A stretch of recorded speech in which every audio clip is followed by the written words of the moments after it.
There is a question that has haunted American foreign policy for over 70 years, and nobody in Washington likes answering it. Why does Iran hate US? Why do millions of people in Tehran burn flags, chant death to America, and seem to carry a grudge that no amount of diplomacy can fully extinguish? The easy answer, the one that fits on a bumper sticker, is ideology, radical Islam, religious extremism. But the real answer, the one buried in declassified CIA documents, in a forgotten transcript discovered in an archive, in the private confessions of a British spy who never wanted to go on the record, that answer starts not in Tehran. It starts in a hotel room in London, in 1952, with a British oil company that refused to let a democratic government audit its own books. This is the story of Operation Ajax, the coup that was never supposed to be discovered, the one that changed the entire trajectory of the modern Middle East, and a direct line that runs from that London hotel room straight to every US-Iran crisis you've watched unfold on the news, including the one happening right now. To understand why any of this happened, you have to understand what Iran looked like before 1953. It was not a hostile state. It was not anti-American. In fact, the United States was broadly popular in Iran in the early 1950s, seen as the one Western power that wasn't trying to bleed the country dry. That distinction belonged firmly to Britain. The Anglo-Iranian Oil Company, known as the AIOC, was a British corporation with the British government holding a controlling share. The same company that would later rename itself British Petroleum, or BP, in 1954. For decades, it had extracted Iran's oil under terms that were, to put it diplomatically, not mutually beneficial. By 1950, the AIOC's annual profits from Iranian oil had reached £200 million, while Iran's share of those revenues amounted to a mere $16 million. Iranian oil workers lived in company-built shanty towns without running water or electricity, while British technicians lived in comfortable compounds with swimming pools. The AIOC had promised to build schools, hospitals, and roads for its Iranian workers under its 1933 agreement. It had not done so. And when the Iranian government, exhausted, humiliated, and furious, asked to audit the company's books to verify it was even receiving the royalties it was legally owed, the AIOC refused to cooperate. This is where Mohammad Mossadegh enters the story. Mossadegh was not the fire-breathing radical that British and American propaganda would later paint him as. He was a 69-year-old lawyer and parliamentarian who had been fighting for Iranian sovereignty his entire career. He was a nationalist, not a communist. He was secular, deeply democratic, and famously frail.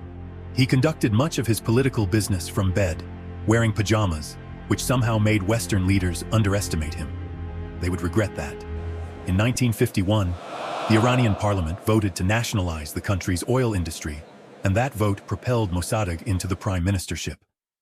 The streets of Tehran erupted in celebration.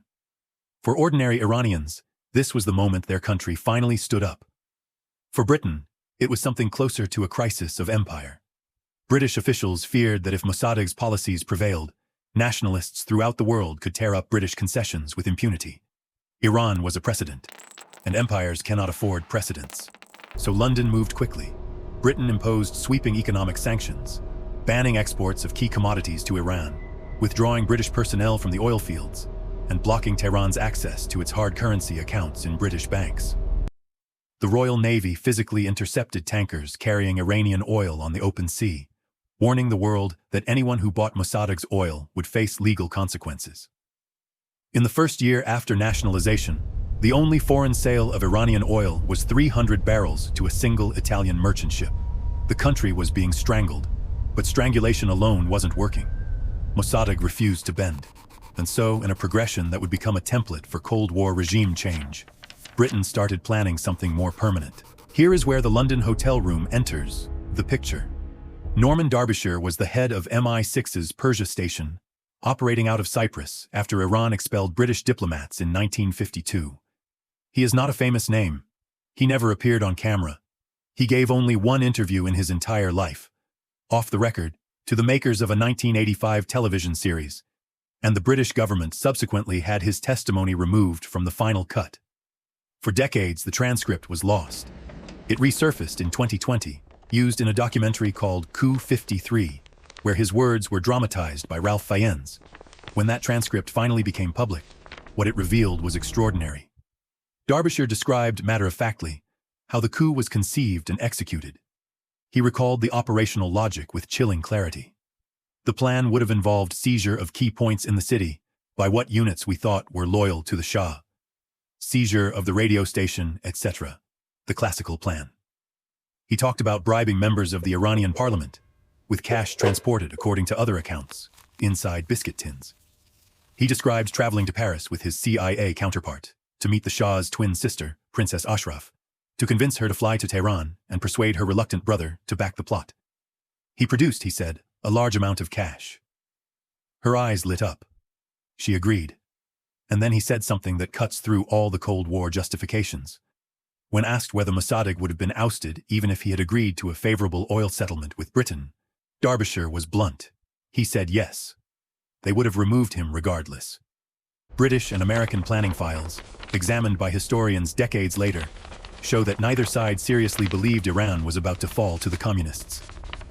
What they actually feared, the documents reveal, was the dangerous example Mossadegh's independent policies set for Western interests across the region.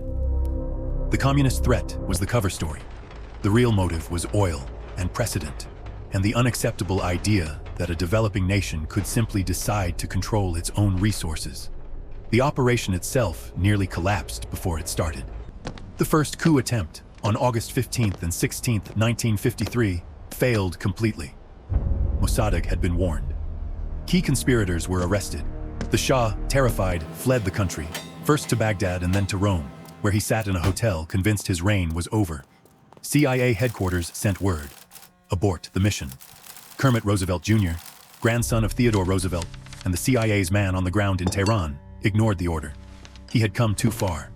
Defying directives from headquarters, Roosevelt pushed forward, organizing fake demonstrations, paying street mobs to attack symbols of the Shah while chanting pro-Mossadegh slogans, seeking out sympathetic military officers. It was psychological warfare conducted on the streets of a foreign capital, funded by two governments, aimed at a man who had won democratic elections. Mossadegh made a critical error. Believing the coup had been defeated, he told his supporters to go home. He declared calm. On August 19, 1953, violent clashes erupted across Tehran. Pro-coup forces, paid demonstrators, allied military units, and street mobs stormed Mossadegh's residence. After hours of fighting that left approximately 300 people dead, his government collapsed. He surrendered the following morning. The Shah flew back from Rome. Allen Dulles, director of the CIA, flew back with him. The Shah told Kermit Roosevelt, "I owe my throne to God, my people, and to you." Mossadegh was arrested, tried, and originally sentenced to death. The Shah commuted his sentence to 3 years in solitary confinement, after which Mossadegh was held under house arrest until his death in 1967. Derbyshire, asked years later how much the coup cost, answered without hesitation, £700,000. I know because I spent it. What came after is where the true cost reveals itself, not in pounds, but in history. As a reward for American assistance, the Shah signed over 40% of Iran's oil fields to American companies.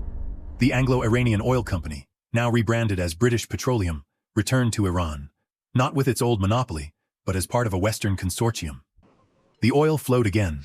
The boardrooms of London and Houston celebrated. And the Shah, freed from the inconvenient constraints of democratic accountability, consolidated absolute power. What followed were 26 years of authoritarian rule enforced by the Savak, a secret police force that the CIA helped create and train. For the 25 years after the coup, the American embassy in Tehran became the symbolic and operational heart of U.S. support for the Pahlavi regime. Widely perceived inside Iran as a command center for directing the Shah's policies and overseeing the American military and intelligence presence in the country. Every dissident tortured in a Savak cell, every intellectual disappeared in the night, every cleric driven into exile. They all existed within a system that 1953 had made possible. By the late 1970s, the accumulated fury of that system had nowhere left to go. In 1979, the Islamic Revolution culminated in the overthrow of the Pahlavi dynasty. The revolution led to the replacement of Iran's imperial government by the Islamic Republic, with Ruhollah Khomeini, who had been exiled by the Shah for 15 years, emerging as its supreme leader. And when a group of revolutionary students stormed the American embassy in Tehran on November 4, 1979, and took 66 Americans hostage, their list of demands was specific. They demanded that the United States apologize for its interference in Iranian affairs, specifically naming the overthrow of Prime Minister Mossadegh in 1953.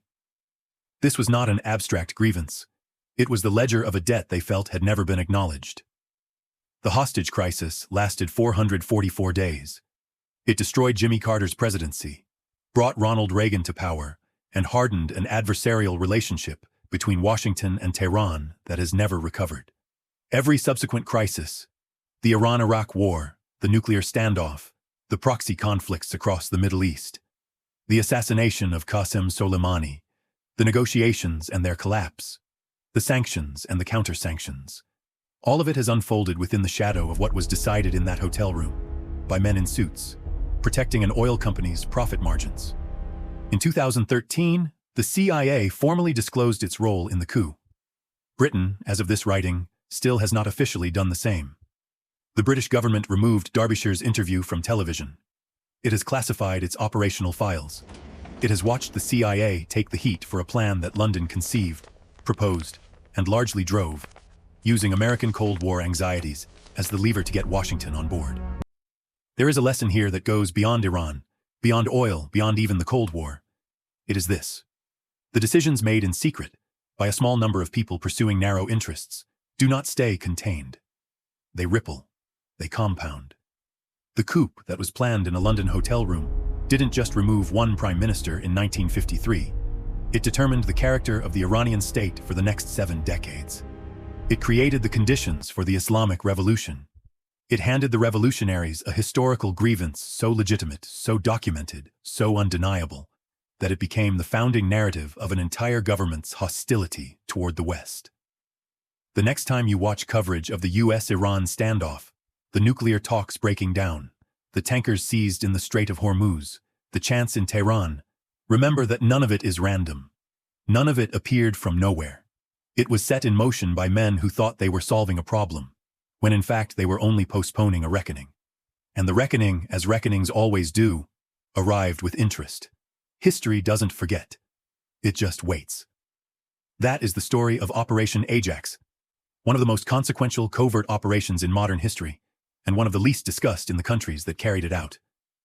If this is the kind of hidden history you want more of, the dossier has more to say. Subscribe, hit the notification bell, and I'll see you in the next one.